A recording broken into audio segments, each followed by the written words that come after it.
This question guys AP previous సెమిస్టర్లో conic section నుంచి చాలా ఈజీ క్వశ్చన్ ఏంటో చూద్దాం. If the product of eccentricities of ellipse x square by 16 plus y square by b square is equal to 1 and hyperbola x square by 9 minus y square by 16 minus 1 is 1. Just మీకు IP formulas తెలిసే చాలు guys, ఇది చాలా ఈజీగా చేయొచ్చు. Product of eccentricities of ellipse and hyperbola ఇచ్చాడు 1 అంటే be square అడిగాడు. ఆ బీ స్క్వేర్ ఏంటో కనుక్కుందాం. ఫస్ట్ ఈ 1 నేను ఎసెంట్రీస్ ఆఫ్ ఎలిప్స్ అనుకుంటున్నాను.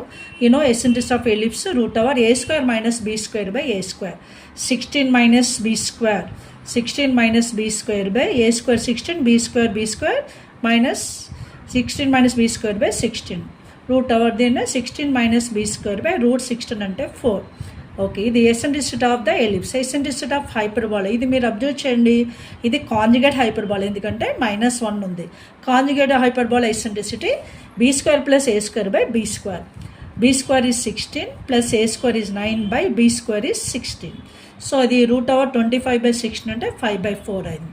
వీటి ప్రోడక్ట్ ఇచ్చాడు అంటే E1 E2 is equals to 1 ఇచ్చాడు. E1 E2 అంటే root over 16 minus B square by 4 into 5/4 is equals to 1. దీన్నే క్రాస్ మల్టిప్లికేషన్ చేసి స్క్వేరింగ్ అని బోత్ సైడ్ చేస్తే 25 into 16 minus B square left side అవుతుంది, రైట్ సైడ్ 4 4 16 16 16 256.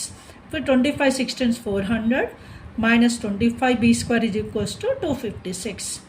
సో సింపుల్గా 256 అనేది right side ఉంది.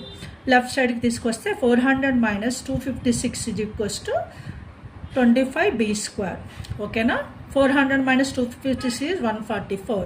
144 is equal 25 b square. మళ్ళీ అడిగింది b square కదా, b square అంటే 144/25 ఈజ్ a b square. అది మనకి 4th ఆప్షన్ కింద ఇచ్చాడు. జస్ట్ ఓన్లీ ఐపీ ఫామ్లో తెలిస్తే చాలు గైస్. కోనీ సెక్షన్ జనరల్గా ఐపీ బేస్డ్ క్వశ్చన్స్ ఇస్తున్నాడు, అందుకని ఐపీ ఫామ్లాస్ థరోగా ఉండండి, ఈజీగా మీరు చేయొచ్చు. ఇలాంటి నెంబర్ ఆఫ్ వీడియోస్ మన channel Maths Super Tips and Tricks by Lakshman ఉన్నాయి, చూడండి. మీ ఫ్రెండ్స్కి షేర్ చేయండి, సబ్స్క్రైబ్ చేయండి.